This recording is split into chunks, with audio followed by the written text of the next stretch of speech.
S, Dharmasthala Soujanya case ದಿನದಿಂದ ದಿನಕ್ಕೆ ಕಾವೇರ ತೊಡಗಿದ್ದು, ಮೈಸೂರು ಜಿಲ್ಲೆ ನಂಜನಗೂಡಿನಲ್ಲಿಂದು ಸಾಹಿತಿಗಳು, ಚಿಂತಕರು, ಹೋರಾಟಗಾರರು ಹಾಗೂ ದಲಿತ ಮತ್ತು ವಿವಿಧ ಪರ ಸಂಘಟನೆಗಳಿಂದ ಸಭೆ ನಡೆಸಲಾಯಿತು.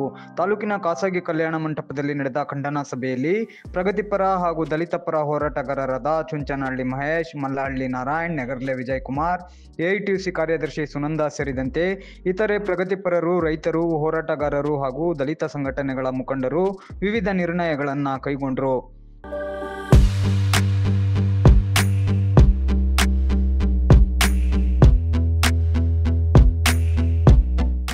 ಬನ್ನಿ ಸೌಜನ್ಯಳ ನ್ಯಾಯಕ್ಕೆ ಆಗ್ರಹಿಸೋಣ, ಅಭಿವ್ಯಕ್ತಿ ಸ್ವಾತಂತ್ರ್ಯದ ರಕ್ಷಣೆಗಾಗಿ ಧ್ವನಿ ಎತ್ತೋಣ ಎಂಬ ಶೀರ್ಷಿಕೆಯಡಿ ಕರೆಯಲಾಗಿದ್ದ ಸಭೆಯಲ್ಲಿ ಧರ್ಮಸ್ಥಳ ಸೌಜನ್ಯ ಕೇಸ್ ಕೊಲೆ ಆರೋಪಿಗಳನ್ನು ಪತ್ತೆ ಹಚ್ಚಿ ಸೌಜನ್ಯಳಿಗೆ ನ್ಯಾಯ ಕೊಡಿಸಬೇಕು, ಧರ್ಮಾಧಿಕಾರಿ ವೀರೇಂದ್ರ ಹೆಗಡೆ ತಮ್ಮ ಸ್ಥಾನಕ್ಕೆ ರಾಜೀನಾಮೆ ನೀಡಬೇಕು, ಸೌಜನ್ಯ ಕೇಸ್ ವಿಚಾರವಾಗಿ ವಿಡಿಯೋ ಮಾಡಿದ ಯೂಟ್ಯೂಬರ್ ಸಮೀರ್ ಬೆನ್ನಿಗೆ ನಿಂತು ಅವನ ರಕ್ಷಣೆಗೆ ನಿಂತು ಈ ಕೇಸ್ ವಿಚಾರವಾಗಿ ಮುಂದಿನ ಹೋರಾಟದ ರೂಪುರೇಷೆಗಳ ಬಗ್ಗೆ ಚರ್ಚಿಸಲಾಯಿತು. ಈ ವೇಳೆ ನ್ಯೂಸ್ ಪವರ್ ಜೊತೆ ಮಾತನಾಡಿದ ದಲಿತ ಪರ ಸಂಘಟನೆಗಳ ಮುಖಂಡರಾದ ಚುಂಚನಹಳ್ಳಿ ಮಲ್ಲೇಶ್, ಮಲ್ಲಹಳ್ಳಿ ನಾರಾಯಣ್, ನೆಗರ್ಲೆ ವಿಜಯಕುಮಾರ್ ಹಾಗೂ ಎಐಟಿಯುಸಿ ಕಾರ್ಯದರ್ಶಿ ಸುನಂದ, ಸೌಜನ್ಯಳ ಕೇಸ್ ಗಂಭೀರವಾದದ್ದು, ಇದರ ಹಿಂದೆ ಹಲವು ಕಾಣದ ಕೈಗಳಿವೆ, ಅಲ್ಲಿನ ಧರ್ಮಾಧಿಕಾರಿ ವೀರೇಂದ್ರ ಹೆಗಡೆ ಅವರು ತಮ್ಮ ಸ್ಥಾನಕ್ಕೆ ರಾಜೀನಾಮೆ ನೀಡಿ ಪಾರದರ್ಶಕ ತನಿಖೆಗೆ ಸಹಕರಿಸಬೇಕು, ಸೌಜನ್ಯ ಕೇಸ್ ವಿಚಾರದಲ್ಲಿ ವಿಡಿಯೋ ಮಾಡಿದ ಸಮೀರ್ ಪರ ನಿಂತು ಸರ್ಕಾರ ಐತಿಹಾಸಿಕ ತನಿಖೆಗೆ ಆದೇಶಿಸಬೇಕು, ಇಲ್ಲದಿದ್ದರೆ ಮುಂದಿನ ದಿನಗಳಲ್ಲಿ ಉಗ್ರ ಹೋರಾಟ ನಡೆಸುವುದಾಗಿ ಎಚ್ಚರಿಕೆ ನೀಡಿ ಸಭೆಯಲ್ಲಿ ಕೈಗೊಳ್ಳಲಾದ ನಿರ್ಣಯಗಳ ಬಗ್ಗೆ ತಿಳಿಸಿದ್ರು. ಸೌಜನ್ಯ ಪ್ರಕರಣದಲ್ಲಿ ಏನು ಇತ್ತೀಚೆಗೆ ಆರೋಪಿಗಳನ್ನ ಮಾಡಿದ್ದಂಥ CBI ನಿರಪರಾಧಿ ಅಂತ ಘೋಷಣೆ ಮಾಡಿದ ನಂತರ ಸತ್ಯಾಸತ್ಯತೆಯನ್ನು ಎಳೆಯಾಗಿ ಬಿಚ್ಚಿಟ್ಟಂಥ ಸಮೀರ್ ಅವರಿಗೆ ಈ ಸಂದರ್ಭದಲ್ಲಿ ಅಭಿನಂದನೆಯನ್ನು ಸಲ್ಲಿಸ್ತಾರೆ. ಸಮೀರ್ ಅವರ ಒಂದು ಯೂಟ್ಯೂಬ್ ಚಾನಲ್ನಿಂದ ಇಡೀ ದೇಶವೇ ಇವತ್ತು ಒಂದು ಸೌಜನ್ಯಳ ಪರವಾಗಿ ನಿಂತಿದೆ ಅಂತ ಹೇಳಿದ್ರೆ ಅದು ಸತ್ಯಕ್ಕೆ ಸಿಕ್ಕಂಥ ಜಯನೇ. ಆದರೆ ಸೌಜನ್ಯಳ ಪ್ರಕರಣ 12 ವರ್ಷ ಆದ ಮೇಲೆ ಕೇಂದ್ರ ಸರ್ಕಾರ ಕಣ್ಣು ಮುಚ್ಚಿಕೊಂಡು ಅಲ್ಲಿನ ಧರ್ಮಾಧಿಕಾರಿಯನ್ನು ರಾಜ್ಯಸಭೆಗೆ ತಗೊಂಡಿರ್ತಕ್ಕಂಥದ್ದು ಪರೋಕ್ಷವಾಗಿ ಇಂಥ ದೌರ್ಜನ್ಯಗಳಿಗೆ ಬೆಂಬಲವನ್ನು ನೀಡಿದಂಗಾಗಿದೆ. ಹಾಗಾಗಿ ಈ ಕೂಡಲೇ ಸರ್ಕಾರ ಸೌಜನ್ಯಗಳಿಗೆ ನ್ಯಾಯ ಸಿಗೋವರೆಗೆ ಅವರನ್ನು ಈ ಒಂದು ರಾಜ್ಯಸಭಾ ಸದಸ್ಯತ್ವದಿಂದ ವಜಾ ಮಾಡಬೇಕು, ಮತ್ತು ಅದನ್ನು ಅವರು ಸ್ವಯಂ ಪ್ರೇರಣೆಯಿಂದ ತನಿಖೆಗೆ ಒಳಗಾಗಬೇಕು ವೀರೇಂದ್ರ ಹೆಗ್ಡೆ ಅವರು ಅಂತ ಈ ಮೂಲಕ ನಾವು ಒತ್ತಾಯಿಸ್ತೇವೆ. ಮಲ್ಲೇಶ್ ಚುಂಚನಹಳ್ಳಿ, DSS ಜಿಲ್ಲಾ ಸಂಚಾಲಕರು, ಮೈಸೂರು. ನಂಜನಗೂಡಲ್ಲಿ ಒಂದು ಪ್ರಗತಿಪರ ಎಲ್ಲ ಸಂಘಟನೆಗಳು ಸೇರಿ ಸೌಜನ್ಯ ಸಾವನ್ನ ಅತ್ಯಾಚಾರ ಮತ್ತು ಸಾವನ್ನ ಖಂಡನ ಸಭೆಯನ್ನು ಮಾಡಿದ್ವಿ.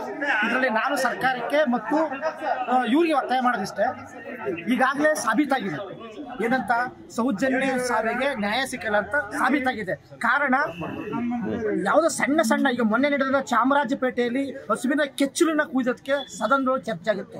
ಆದರೆ ಇಂಥ ಒಂದು ದೊಡ್ಡ ಪ್ರಕರಣ ಇವತ್ತು ಇಡೀ ವಿಶ್ವವೇ ನೋಡಿದೆ, ಇದು ಸದನದಲ್ಲಿ ಚರ್ಚೆ ಆಗಲ್ಲ. ಹಾಗಾಗಿ ಸರ್ಕಾರವೇ ಇದನ್ನ ಹುನ್ನಾರವನ್ನು ಪ್ರಕರಣವನ್ನು ಬಯಲಿಗೆಳಿಬಾರ್ದು ಅನ್ನೋದು ತೀರ್ಮಾನವನ್ನು ಮಾಡ್ಕೊಂಡಿದೆ ಅಂತ ಕಾಣ್ತಾ ಇದೆ ಮೇಲ್ನೋಟಕ್ಕೆ. ಇದು ಕೇಂದ್ರ ಮತ್ತು ರಾಜ್ಯ ಸರ್ಕಾರ. ಹಾಗಾಗಿ ಇವತ್ತು ನ್ಯಾಯಾಂಗ ವ್ಯವಸ್ಥೆ ನಂಬಿಕೆ ಬಂದಿದೆ. ಇವತ್ತು ಮೊನ್ನೆ ನಡೆದಂಥ ಸಮೀರನ್ನ ರಕ್ಷಣೆ ಸರ್ಕಾರ ಆ ಸಮೀರನ್ನ ಬಂಧನ ಮಾಡಬೇಕು ಅಂತ ಪಿತೂರಿ ಮಾಡ್ತು. ಆದರೆ ನ್ಯಾಯಾಂಗ ಇದು ನೀವು ಮಾಡ್ತಿರೋದು ದೊಡ್ಡ ಘೋರ ಅಪರಾಧ ಅಂತ ಹೇಳಿ ನ್ಯಾಯಾಂಗ ಪರವಾಗಿ ನಿಂತ್ಕೊಂಡಿದೆ. ಈ ಪ್ರಕರಣನ ಕೂಡಲೇ ಸೋಮೋಟೆ ಕೇಸನ್ನು ಮುಖ್ಯ ಚೀಫ್ ಜಸ್ಟಿಸ್ಗಳು, ಸುಪ್ರೀಂ ಕೋರ್ಟ್ ಮತ್ತು ಹೈಕೋರ್ಟ್ ಜಸ್ಟಿಸ್ಗಳು ಸೋಮೋಟೆ ಕೇಸನ್ನು ದಾಖಲು ಮಾಡಿಸ್ಕೊಂಡು ಸರ್ಕಾರ ಮಾಡಲ್ಲ. ಹಾಗಾಗಿ ಸರ್ಕಾರಕ್ಕೆ ಇವರೇ ದಾಖಲು ಕೋರ್ಟಿಗೆ ಕೇಸನ್ನ ದಾಖಲು ಮಾಡ್ಕೊಂಡು ಈ ಯಾರು ಆವಾಗ ಧರ್ಮಾಧಿಕಾರಿಗೆ ಯಾರು ರಕ್ಷಣೆ ಬರಲ್ಲ, ಯಾವನಾರು ಇರಲಿ ಧರ್ಮಾಧಿಕಾರಿನ ಮತ್ತೊಬ್ಬರು ಯಾರು ಇದ್ದಾರೆ ಅದನ್ನ ಸುಪ್ರೀಂ ಕೋರ್ಟಿನ ನಿವೃತ್ತ ನ್ಯಾಯಾಧೀಶರ ಒಂದು ತನಿಖೆ ಮಾಡಿಸಿ ಈ ಪ್ರಕರಣದ ಸುಖಾಂತ್ಯ ಕಾಣಬೇಕು, ನೊಂದ ಸೌಜನ್ಯ ಕುಟುಂಬಕ್ಕೆ ನ್ಯಾಯ ಸಿಗಬೇಕು ಅಂತ ನಾನು ಒತ್ತಾಯ ಮಾಡ್ತೀನಿ. ನನ್ನ ಹೆಸರು ನಗರ ವಿಜಯಕುಮಾರ್, ಜನಸಂಗ್ರಾಮ ಪರಿಷತ್ನ ಗೌರವ.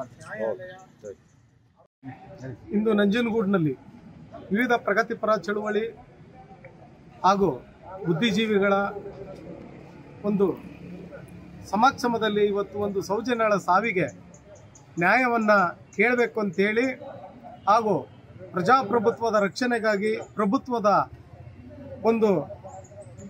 ಪ್ರಭುತ್ವವನ್ನು ಪ್ರಶ್ನೆ ಮಾಡಿ ಪ್ರಜಾಪ್ರಭುತ್ವದ ಉಳಿವಿಗಾಗಿ ಒಂದು ದುಂಡು ಮೇಜಿನ ಸಭೆಯನ್ನು ಇವತ್ತು ಕರೆದಿದ್ದೇವೆ. ಈ ಒಂದು ಸಭೆಯಲ್ಲಿ ಪ್ರಮುಖವಾಗಿ ಕೆಲವು ನಿರ್ಣಯಗಳನ್ನು ನಾವು ತೆಗೆದುಕೊಂಡಿದ್ದೇವೆ. ಸೌಜನ್ಯಳ ಸಾವಿಗೆ ಉನ್ನತ ಮಟ್ಟದ ಮರುತನಿಖೆಗೆ ಆದೇಶವನ್ನು ಮಾಡಬೇಕು ಅಂತೇಳಿ ಇವತ್ತು ಸರ್ಕಾರವನ್ನು ಒತ್ತಾಯ ಮಾಡ್ತಾ ಇದ್ದೇವೆ. ಹಾಗೆ ಸೌಜನ್ಯಳ ಸಾವಿನ ಮೊದಲ ಬಾರಿಗೆ ತನಿಖೆಯನ್ನು ಮಾಡಿದಂಥ ತನಿಖಾಧಿಕಾರಿಯ ತಮ್ಮ ಕರ್ತವ್ಯ ಲೋಪವನ್ನು ಎಸಗಿರುವುದು ಕಂಡುಬರ್ತಾ ಇರೋದರಿಂದ ಕೂಡಲೇ ಆತನನ್ನು ಸೇವೆಯಿಂದ ವಜಾ ಮಾಡಿ ಆತನ ಆಸ್ತಿಪಾಸ್ತಿಯ ಬಗ್ಗೆ ತನಿಖೆ ಮಾಡಿ ಆತನ ವಿರುದ್ಧ ಸೂಕ್ತ ಕ್ರಮಕ್ಕೆ ಸರ್ಕಾರ ಒತ್ತಾಯವನ್ನು ಮಾಡಬೇಕು ಅಂತ ಇವತ್ತು ನಾವು ಒತ್ತಾಯವನ್ನು ಮಾಡ್ತಾ ಇದ್ದೇವೆ. ಹಾಗೆ ವೀರೇಂದ್ರ ಹೆಗಡೆಯವರು ಏನು ಧರ್ಮಸ್ಥಳದ ಧರ್ಮಾಧಿಕಾರಿಯಾಗಿರ್ತಕ್ಕಂಥ ವೀರೇಂದ್ರ ಹೆಗಡೆಯವರು ರಾಜ್ಯಸಭಾ ಸದಸ್ಯರಾಗಿರೋದ್ರಿಂದ ಮತ್ತು ಅವರ ಕುಟುಂಬದವರ ಮೇಲೇ ಈ ಆರೋಪ ಕೇಳಿಬರ್ತಾ ಇರೋದ್ರಿಂದ ಕೂಡಲೇ ಅವರು ತಮ್ಮ ರಾಜ್ಯಸಭಾ ಸದಸ್ಯಕ್ಕೆ ರಾಜೀನಾಮೆಯನ್ನು ನೀಡುವುದರ ಮುಖಾಂತರ ಅವರು ಸ್ವಯಂ ಪ್ರೇರಿತವಾಗಿ ತಮ್ಮ ಮೇಲೆ ತಾವೇ ತನಿಖೆಗೆ ಅವಕಾಶ ಮಾಡಿಕೊಡ್ಲಿಕ್ಕೆ ತಾವು ಒಪ್ಪಿಕೊಳ್ಳೋದ್ರ ಮುಖಾಂತರ ತಮ್ಮ ಮೇಲಿನ ತನಿಖೆಗೆ ತಾವೇ ಒಳಪಡಬೇಕು ಹಾಗೂ ತಮ್ಮ ಕುಟುಂಬದ ಮೇಲೆ ಬಂದಿರೋ ಆರೋಪದ ಬಗ್ಗೆ ಸ್ಪಷ್ಟನೆಯನ್ನು ಕೊಡಬೇಕು ಅಂತ ಈ ಸಂದರ್ಭದಲ್ಲಿ ಒತ್ತಾಯವನ್ನು ಮಾಡ್ತಾ ಇದ್ದೇವೆ. ಹಾಗೆ ಧರ್ಮಸ್ಥಳದ ಸುತ್ತಮುತ್ತ ಇರತಕ್ಕಂಥ ಆಸ್ತಿಗೋಸ್ಕರ ಅನೇಕ ಈ ರೀತಿಯ ಅತ್ಯಾಚಾರಗಳು ಕೊಲೆಗಳು ನಡೆದಿರೋದು ಮೇಲ್ನೋಟಕ್ಕೆ ಕಂಡು ಬಂದಿರೋದ್ರಿಂದ ಆ ಒಂದು ಧರ್ಮಸ್ಥಳದ ಸಮಗ್ರವಾದ ಆಸ್ತಿಯ ಬಗ್ಗೆ ಮತ್ತು ಸಂಪತ್ತಿನ ಬಗ್ಗೆ ಸಮಗ್ರವಾಗಿ ಸರ್ಕಾರ ತನಿಖೆ ಮಾಡಬೇಕು. ಅದಕ್ಕೆ ಒಂದು ಉನ್ನತ ಮಟ್ಟದ ಸಮಿತಿಯನ್ನು ನಿರ್ಮಿಸಬೇಕು. ಆ ಮುಖಾಂತರ ಅದನ್ನು ತನಿಖೆ ಮಾಡಿ ಸಾರ್ವಜನಿಕರಿಗೆ ನ್ಯಾಯವನ್ನು ಕೊಡಬೇಕು ಅಂತೇಳಿ ಇವತ್ತು ಸಭೆಯಲ್ಲಿ ಒತ್ತಾಯ ಮಾಡ್ತಾ ಇದ್ದೇವೆ. ಹಾಗೆ ಈ ಒಂದು ಘಟನೆಯ ಸೌಜನ್ಯನ ಸಾವಿನ ಘಟನೆಯನ್ನು ಸವಿವರವಾಗಿ ಎಳೆಯಾಗಿ ಬಿಚ್ಚಿಟ್ಟಿರ್ತಕ್ಕಂಥ ಯೂಟ್ಯೂಬರ್ MD ಸಮೀರ್ ಅವರಿಗೆ ನಮ್ಮ ನಂಜನಗೂಡು ತಾಲೂಕಿನ ಎಲ್ಲ ಪ್ರಗತಿಪರ ಚಳುವಳಿಗಾರರು ಹೋರಾಟಗಾರರು ಅವರ ಬೆಂಬಲಕ್ಕೆ ಇದ್ದೇವೆ. ಅವರು ಯಾವ ಕಾರಣಕ್ಕೂ ಎದುರು ಅವಶ್ಯಕತೆ ಇಲ್ಲ ಅಂತ ಅವರಿಗೆ ನಾವು ಬೆಂಬಲಕ್ಕೆ ನಿಂತಿದ್ದೇವೆ ಅಂತೇಳಿ ಇವತ್ತು ಈ ಸಂದರ್ಭದಲ್ಲಿ ನಾವು ಘೋಷಣೆಯನ್ನು ಮಾಡ್ತಾ ಇದ್ದೀವಿ. ಜೈ ಭೀಮ್. ಮಲ್ಲಳ್ಳಿ ಇವತ್ತು ನಂಜನಗೂಡಿನಲ್ಲಿ ಸೌಜನ್ಯ ಸಾವಿನ ಬಗ್ಗೆ ಖಂಡನಾ ಸಭೆಯಾಗಿದೆ. ಈ ಸೌಜನ್ಯ ಸಾವಿನ ತನಿಖೆಯನ್ನು ಮಾಡಲಿಕ್ಕೆ ಈಗಾಗಲೇ ಕೊಟ್ಟಂಥ ಸಂದರ್ಭದಲ್ಲಿ ಅಪರಾಧಿಯನ್ನು ಬಂಧನ ಮಾಡಿದ್ರು, ನಿರಪರಾಧಿ ಅಂತ ಸಾಬೀತಾಯಿತು.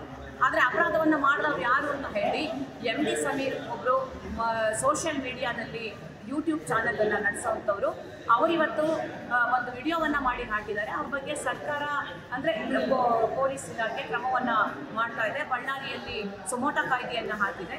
ಆದರೆ ಇವತ್ತು ಆ ಸುಮೋಟೋ ಕಾಯ್ದೆ ಹಾಕಿದ್ರೆ ಸರಿಯಲ್ಲ ಅಂತ ಹೇಳಿ CPI ಯೋಗೀಶ್ ಮೇಲೆ ಕ್ರಮವನ್ನು ತಗೊಳ್ಳಿಕ್ಕೆ ಕೂಡ ಇವತ್ತು ಹೈಕೋರ್ಟ್ ಹೇಳಿದೆ. ಹೈಕೋರ್ಟಿನ